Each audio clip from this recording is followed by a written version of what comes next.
It has been a very long time since I have seen a toilet tank this size. This is a 5-gallon toilet tank.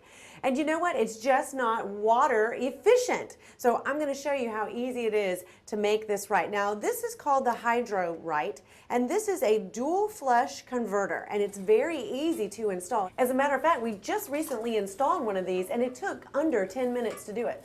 And the nice thing about this is that it allows you to use less water when you go to flush the commode. Once it's installed, you can press the one button, and it only has one little dot on there if you're just going to flush liquids. If you're going to flush solids, you just press the button that has the two little dots on it.